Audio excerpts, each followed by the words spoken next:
Hey guys, good morning. Happy Sunday to you. It's Alexis Wolf.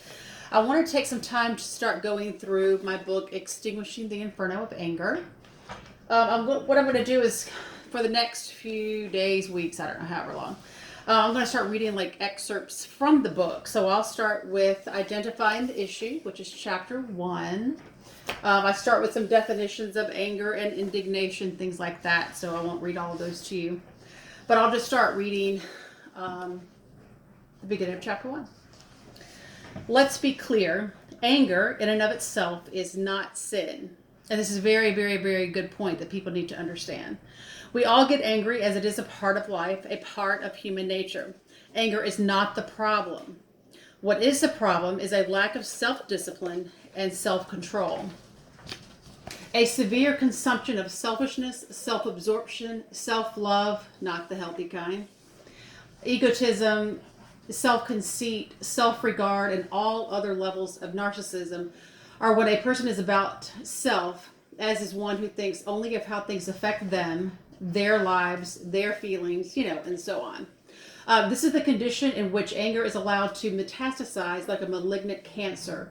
Anger, unchecked, can and will easily grow into indignation, bitterness, wrath, rage, malice, clamor, and slander. Of course, that's just to name a few.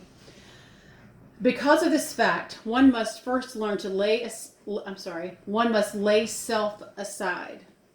Though it is not the common thought or teaching in today's world, we are instructed and encouraged by scholars, talk show hosts, self-help gurus, and other self-everything junkies to think of self first. To be fair, I believe most of them are well-meaning in the attempt to help people come out of their self-loathing. However, going from self-loathing to self-worshiping is a linear issue. As I've written many times before, anything of self involved is a matter of pride, excluding only self-discipline and self-control. Allow me to explain.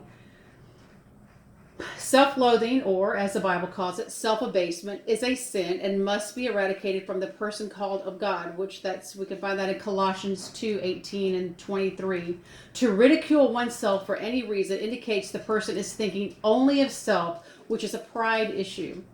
Pride is all about self, whether in the form of extolling ourselves arrogantly or putting ourselves down in shame. Self-exaltation and self-abasement are not different, as they are of the same root. And we can continue reading this at a later date. I just want to talk about that for a second, that a lot of people misunderstand, and they assume that all this self-abasement where we're putting ourselves down and, I'm just such a sorry person, or I'm so stupid, or wow, can you remember when I did this, that, or the other, and just constantly beat themselves up. This is not of God. Acknowledging sin, yes, absolutely. We need to acknowledge sin in our own lives. We need to be accountable for that, and we need to make restitution for that, which can only be done through repenting to God and allowing God to wash us over with his blood one more time. But this thing where we are, I don't know, it just seems, I don't know about you, but for me, it seems like it's taken over the body of Christ, that we assume that self-abasement or beating ourselves up, is the same thing as humility, and it truly, truly is not. And these are things which can actually cause anger at ourselves and anger at God if we don't deal with them. So that's just a little snippet of my book, and we'll come back next week. Have a good one.